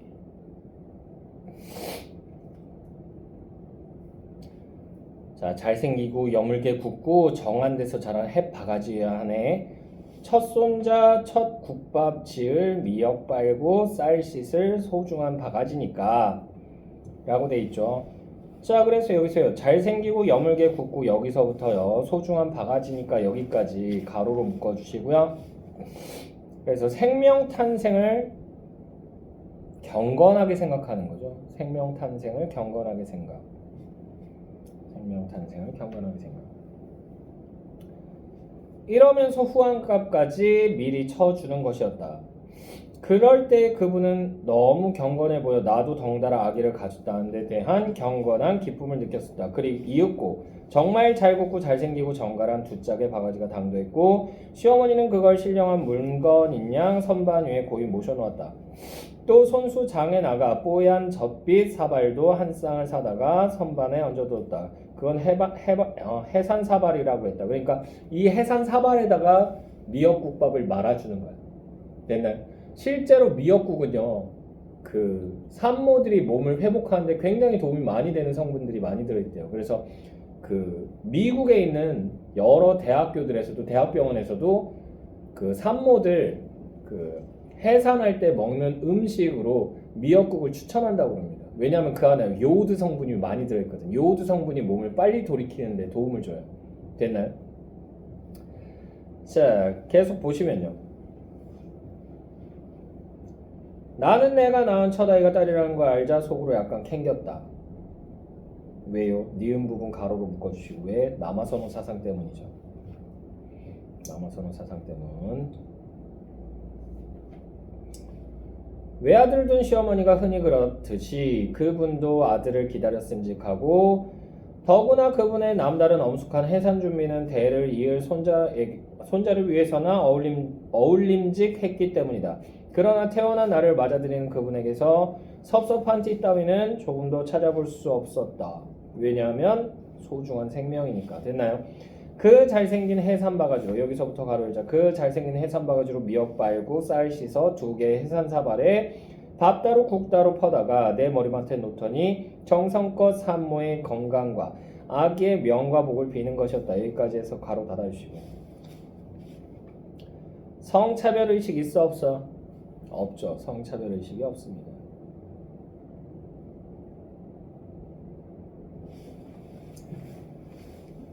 자, 그런 그분의 모습이 어찌나 진지하고 아름답던지 비로소 내가 엄마가 됐음에 황홀한 기쁨을 느낄 수가 있었고 내 아기가 장차 무엇이 되낼지는 몰라도 착하게 자라리라는 것 하나만은 믿어도 될 것 같은 확신이 생겼다.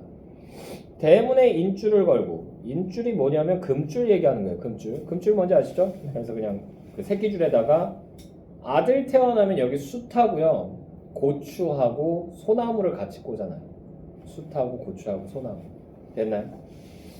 소나무는 왜 그러냐면 옛날에는 아이가 태어나면 남자아이가 태어나면 집 뒷산에다가 소나무를 심는 그 풍습이 있었어요. 왜냐하면 이 소나무가 다 자라서 나중에 아이가 죽었을 때 아이의 관을 짜줄 때 그 소나무 가지고 하고 됐나요? 그래서 옛날에는 그렇게 많이 했었습니다. 여자에 태어나면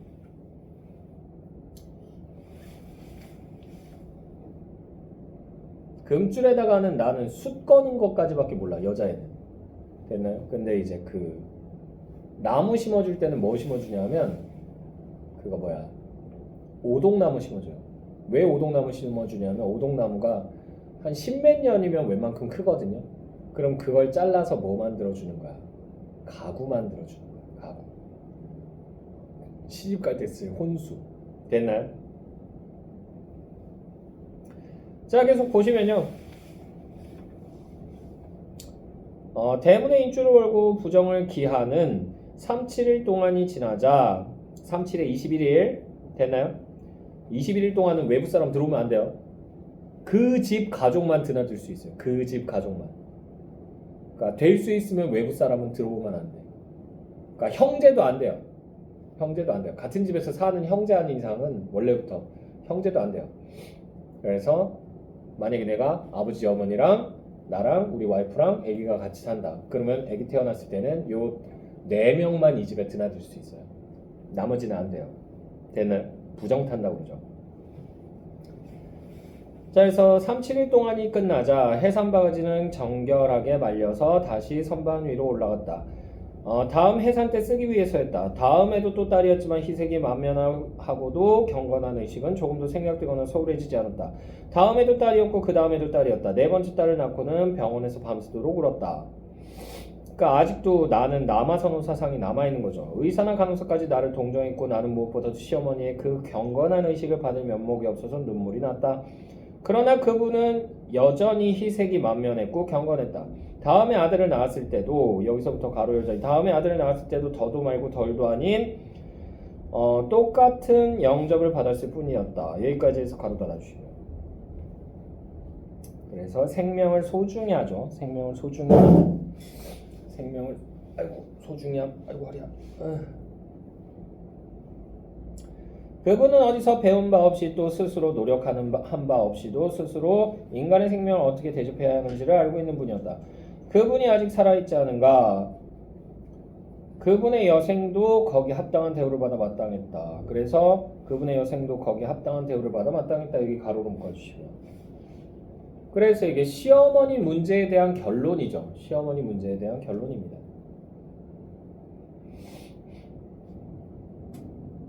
나는 하마터면 큰일을 저지를 뻔했다. 큰일 뭐예요? 노인 수용기관에 보내는 거죠.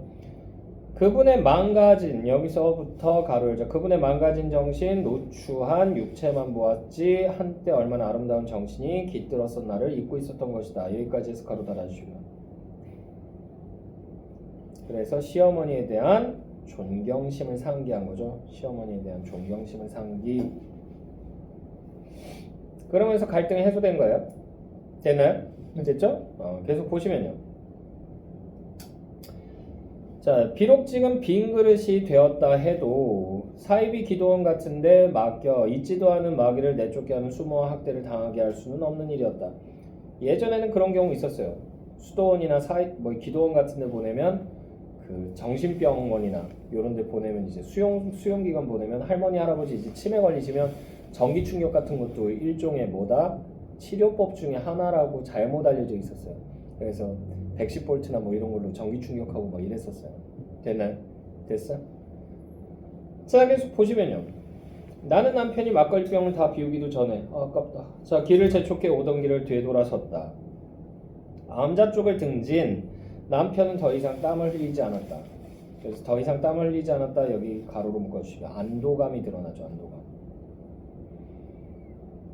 시어머님은 그 후에도 3년을 더 살고 돌아가셨지만 그동안 힘이 덜 들었다는 얘기는 아니다. 그분의 망령은 여전히 해괴하고 새록새록해서 감당하기 힘들었지만 나는 효부인 척 위선을 떨지 않음으로써 그래서 그전엔 신경안정제까지 먹었어요.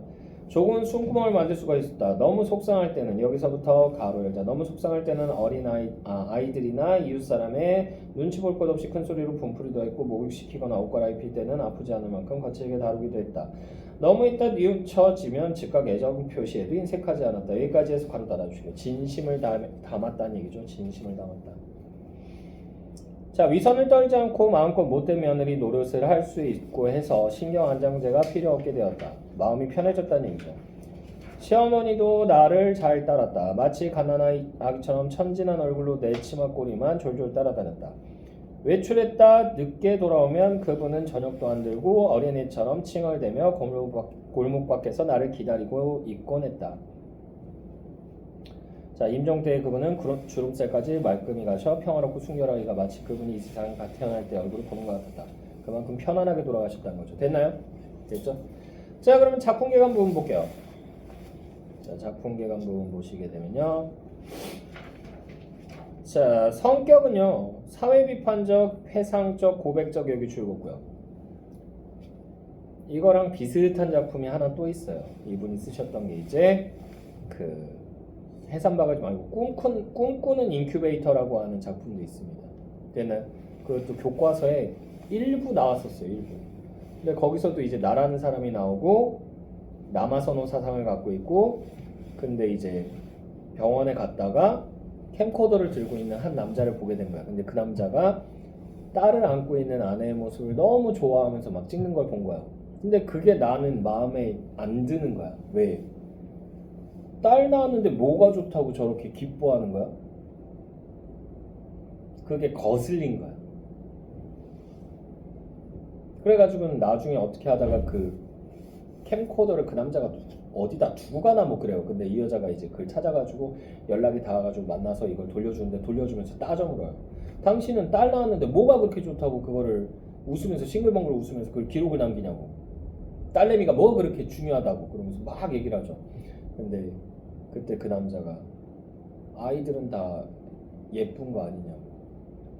생명은 다 소중한 거 아니냐고. 됐나요? 그 얘기를 하면서 이제 떠나는데 그 얘기를 듣고 이 여자가 충격을 받아요. 자기가 생각지도 못했던 대답이 나왔기 때문에.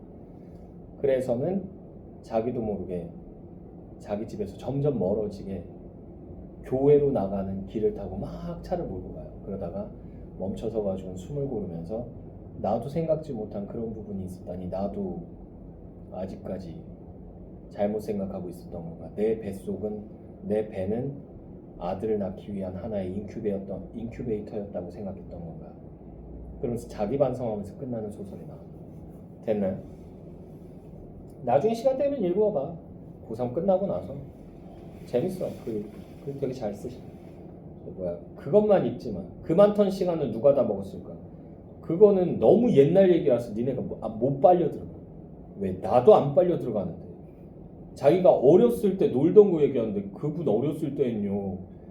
일제강점기예요. 일제강점기에 놀던 게 니네는 공감이 가니? 화장실에서 퍼세식 화장실에다 똥 싸고 나서 거기다 재 뿌리고 막 이런 거 공감 가? 안 가잖아. 됐나요? 그건 조금 자제. 자, 그리고요 시간적으로 1980년대 여기 줄거고요. 공간적으로 서울입니다. 서울 줄거고요. 그리고 주제 보시게 되면 생명의 소중함과 생명 존중의 자세 여기 줄거고요. 특징은요 과거 회상을 통해 과거 회상 여기 줄거고요. 주인공의 내적 심리 변화 여기 줄거고요. 이걸 드러내고요. 당대 사회적 가치관에 대한 여기 줄거자 사회적 가치관에 대한 문제의식 여기 줄거고요. 이걸 드러내고요. 바깥 이야기와 안 이야기로 구성된 액자 형식의 구성 여기 줄거고요. 자, 등장인물의 성격과 심리, 나라고 하는 인물, 나 여기서 네모치시고요. 자, 시어머니가 치매에 걸린 후 갈등을 겪지만 생명을 소중히 여기던 여기 줄거자 생명을 소중히 여기던 시어머니의 모습을 떠올린 뒤에 진심으로 시어머니를 대함 여기까지 줄거고요. 시어머니 네모치시고요. 생명을 소중히 여기까지 줄거고요. 여기고 손자와 손녀를 차별 없이 여기 줄거자 차별 없이 정성 여기까지 줄거고요. 의롭기움 치매에 걸려 나와 갈등을 빚지만 나의 보살핌 속에 여기 줄거자 나의 보살핌 속에 편안히 생을 마감 여기 줄거고요. 남편 네모치시고요. 치매에 걸린 자신의 어머니를 노인 수용기관에 여기 줄거자 수용기관에 보내야 한다는 사실에 불편 여기까지 줄거고요. 해산바가지의 의미와 역할 해산바가지 동그라미 치시고요. 산모와 아이의 건강과 행복을 비는 마음이 깃든 소재. 아들과 딸을 구별하지 않고 언제나 경건한 자세로 축복을 빌던 시어머니의 모습으로 볼 때 해산바가지는 여기주고자 해산바가지는 남녀를 차별하지 않는 생명 존중의식. 여기까지 줄였고요. 이것을 상징하고요. 자, 그리고 해산바가지의 역할 여기 줄였고요. 사건의 전환, 과거의 상임의 개체, 과거의 상임의 개체 여기 줄였고요. 그리고 시어머니의 생명 존중 사상을 여기 줄였자 생명 존중 사상을 환기 여기까지 줄였고요. 됐나요? 됐죠. 자, 그리고 갈등의 해결, 치매에 걸린 시어머니를 노인 수용기관에 여기 줄였자 수용기관에 보내려던 일을 포기 여기까지 줄였고요. 됐나요? 자, 그리고 이 글에 담긴 사회 문제와 해결책, 사회 문제와 해결책 여기 줄였고요. 사회 문제는 남아선호 사상 여기 줄였고요. 노인 부양 문제도 줄였고요. 그래서 해산바가지 해결책, 생명 존중 사상 여기 줄였고요. 됐나요? 네. 네. 어우, 시간 애매해. 20분 안에 이거 할 수 있는 거야?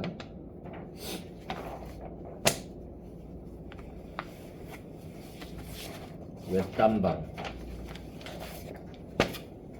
할게 하면 되잖아. 이거 작년 수능 외딴방이 작년 수능이었나?